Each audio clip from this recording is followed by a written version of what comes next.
تھا جب ان کے پاس زندہ حالت میں کوئی نہ کوئی یعنی سکسیسر وہ جس کو کہتے ہیں موجود تھا، لیکن جب سکسیسر ختم ہو گئے اور تیسری صدی ہجری میں امام محمد مہدی کے بارے میں انہوں نے یہ عقیدہ کلیم کیا کہ وہ تو غیابت میں چلے گئے ہیں اور غار میں وہ جا کے چھپ گئے ہیں اور وہ جا کے قرب قیامت میں نکلیں گے، تو پریکٹیکلی تو اب ایسے امام کا مجھے کیا فائدہ جو پچھلے آلموسٹ 1100 سال سے غار میں چھپا بیٹھا ہے، اور کس غار میں ہے، کیسے میں کانٹیکٹ کروں، نہ میں اسے واٹس ایپ کر سکتا ہوں، نہ میں اس کے ساتھ کوئی وائس میسیجنگ کر کے اس سے موجودہ زندگی کے حالات پوسٹر پہ بھی لکھا کہ امام صاحب العصر والزمان فی القرآن،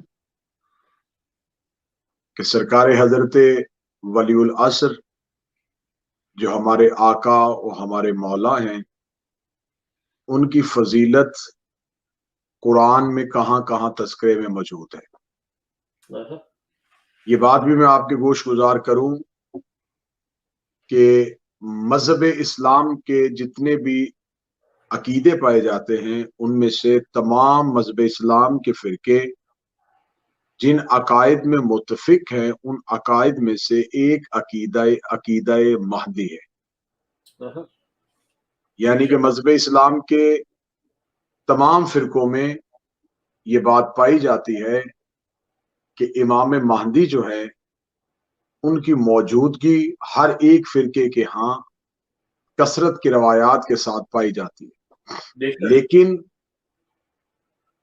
بعض فرقوں کے ہاں تصور امام مہدی مختلف معنوں میں آیا ہے، جیسا کہ مذہب تشیع کے ہاں یہ عقیدہ پایا جاتا ہے کہ وہ نسل رسول ہیں، خاندان رسول ہیں، اولاد رسول ہیں، اور اللہ کے حکم کے مطابق وہ زمانے میں موجود ہیں، لیکن انسانیت انہیں دیکھ نہیں سکتی، جیسے سورج بادلوں کے پیچھے چھپ کے اپنی روشنی زمین تک پہنچاتا ہے، ایسے حجت غائب رہ کے بھی ہدایت کے سلسلے کو جاری رکھے ہوئے۔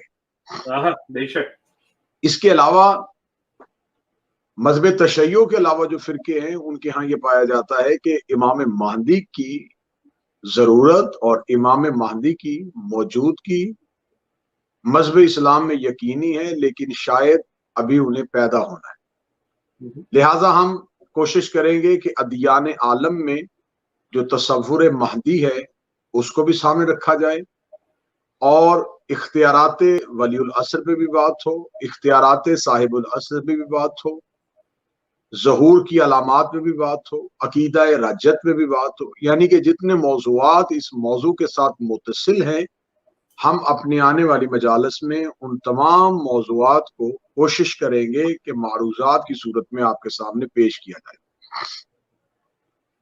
آج کی اس تمہیدی اور ابتدائی مجلس میں ہم نے اللہ کے قرآن سے ایک آیت پڑھی، قد جاءکم من اللہ نور و کتاب مبین، جس میں خداوند متعال ارشاد فرما رہا ہے کہ اللہ نے بھیج دیا کتاب اور نور کو ایک ساتھ۔ خدا کہہ رہا ہے کہ میں نے تمہارے درمیان دو چیزیں بھیجی، ایک نور بھیجا اور ایک روشن کتاب بھیجی۔ خدا نے کتاب کے ساتھ تذکرہ نور کو اس لیے رکھا کہ خدا جانتا تھا کہ کتاب بغیر روشنی کے جیسے پڑھی نہیں جاتی، ایسے ہی خداوند متعال انسانیت کو سمجھانے کی کوشش کر رہا ہے، جیسے کتاب کو پڑھنے کے لیے روشنی کی ضرورت ہے، ایسے ہی قرآن کو سمجھنے کے لیے ایک نور کی ضرورت ہے۔ جیسے کتاب بغیر روشنی کے نہیں پڑھی جاتی، ایسے ہی قرآن بغیر نور کے سمجھ میں نہیں آئے۔ بے شک کیا بات۔ ہمارے ہاں اس عقیدے میں نور سے مراد محمد و اہل بیت محمد علیہ السلام کا نور ہے، جس کو خدا نے قرآن کے ساتھ لازم و ملزوم قرار دیا ہے۔ جیسے قرآن ایک ہادی ہے، ویسے ہی محمد و آل محمد ہادی ہے۔ میں نے کہا تھا کہ ہر روز ہم کوشش کریں گے کہ ایک آیت کو لے کے چلیں اور اس میں سرکار صاحب العصر کی موجودگی کو ثابت کریں۔ یہاں خدا کہہ رہا ہے قد جاءکم من اللہ نور و کتاب مبین، ہم نے تمہارے درمیان دو چیزیں بھیجی، ایک نور بھیجا اور ایک روشن کتاب بھیجی۔ اس کا مطلب ہے یہاں نور سے مراد جو مفسرین مذہب اہل بیت نے جو تفاسیر آئمہ معصومین علیہم السلام سے لی، اس کے مطابق اس نور سے مراد محمد و آل محمد کا نور۔ جنہوں نے مفسرین عامہ جنہوں نے اپنی تفسیر بالرائے کی یا اہل بیت کے دروازے کے علاوہ کہیں سے قرآن سمجھنے کی کوشش کی، ان کے ہاں یہ پایا جاتا ہے کہ یہاں نور سے مراد بھی قرآن ہے اور کتاب سے مراد بھی قرآن۔ یہاں میں یہ سوال کرنا چاہوں گا کہ جب اللہ نے ایک ہی معنی رکھنے تھے تو دو لفظ کیوں رکھے؟ جب خدا نے نور سے مراد بھی قرآن لینا تھا، کتاب سے مراد بھی قرآن لینی تھی، تو خالق الکلام کو کیا ضرورت تھی کہ وہ ایک جگہ پہ ایک ہی معنی کے لیے دو لفظ استعمال کریں؟ یہاں نورم و کتاب مبین، واو جو ہے یہ واو اس لیے ہے کہ نور اور ہے کتاب اور ہے، نور کا تذکرہ پہلے ہے کتاب کا تذکرہ بعد میں ہے، یعنی کہ خدا نے پہلے نور بھیجا پھر کتاب بھیجی، اور جیسے آیت میں نور پہلے ہے اور کتاب بعد میں ہے، ویسے ہی خدا اس ترتیب کو زمانے کو بتانا چاہتا ہے کہ نور کو پہلے اتارا جائے گا، کتاب کو بعد میں اتارا جائے گا۔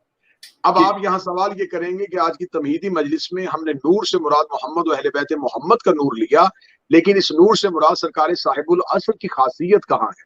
تو اسی آیت کو ثابت کرنے کے لیے ایک اور قرآن کی آیت پڑھتے ہیں جو سورہ مبارکہ صف میں ہے۔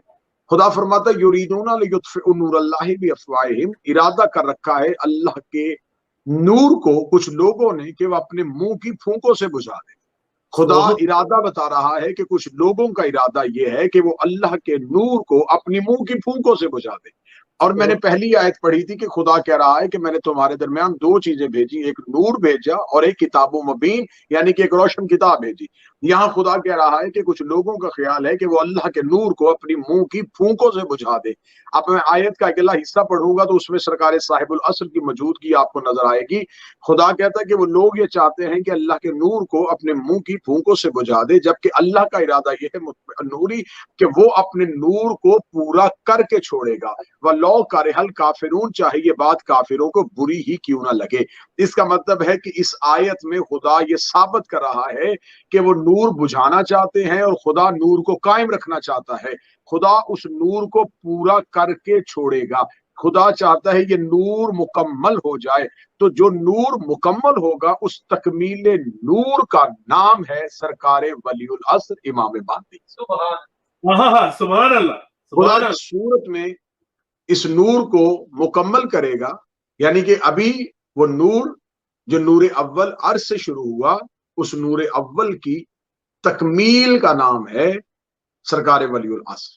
اور خدا کہتا ہے کہ ان لوگوں کا ارادہ یہ ہے کہ وہ اللہ کے نور کو اپنی منہ کی پھونکوں سے بجھائے، جبکہ خدا کا ارادہ یہ ہے کہ وہ اللہ اپنے اس نور کو پورا کر کے چھوڑے گا۔ وَلَوْ كَرِهَ الْكَافِرُونَ، چاہے یہ بات کافروں کے دلوں کو بری ہی کیوں نہ لگے۔ اب اس آیت میں خدا نے واضح طور پہ یہ اشارہ فرما دیا ہے کہ خدا اس نور کو مکمل کرے گا۔ اب یہاں پہ جن لوگوں نے نور سے مراد کتاب لیا، وہاں بتایا جائے کہ خدا نے ابھی تک کتاب کی وہ کون سی آیت ہے جسے مکمل کرنا ہے؟ جب خدا مکمل کتاب بھیج چکا ہے تو پھر خدا کس نور کو پورا کرنے کی بات کر رہا ہے؟ یقیناً سرکار ولی العصر ہی وہ نور آخر ہیں جسے خدا مکمل کرے گا، تو خدا اپنے نور کو مکمل کرے گا۔ دوسری بات، ہر چیز اپنی ضد سے پہچانی جاتی ہے۔ مثلاً اگر رات ہے تو رات کی ضد دن ہے، اگر سورج ہے تو سورج کی ضد چاند ہے۔ نور کی ضد ہے ظلمت۔ نور روشنی کو کہتے ہیں اور ظلمت تاریکی کو کہتے ہیں۔ نور روشنی کو کہتے ہیں تو ظلمت اندھیرے کو کہتے ہیں۔ اس کا مطلب ہے کہ کچھ اندھیرے چاہتے ہیں کہ وہ نور کو بجھا دیں۔ اندھیروں کی خواہش ہے کہ روشنی نہ ہو، اور یہ ہمیشہ سے اندھیرے کی خواہش ہوتی ہے کہ روشنی نہ آئے، کیونکہ جب روشنی آ جائے تو اندھیرے کے لیے ایسی گنجائش نہیں ہوتی کہ اندھیرا بھی رہے اور روشنی بھی رہے۔ روشنی کا آنا ہی اندھیرے کے جانے کی دلیل ہوتا ہے۔ یہی وجہ ہے کہ مکہ کے کفار یہ چاہتے تھے کہ اللہ کا نور مکہ میں نہ رہے تاکہ اندھیرا موجود رہے۔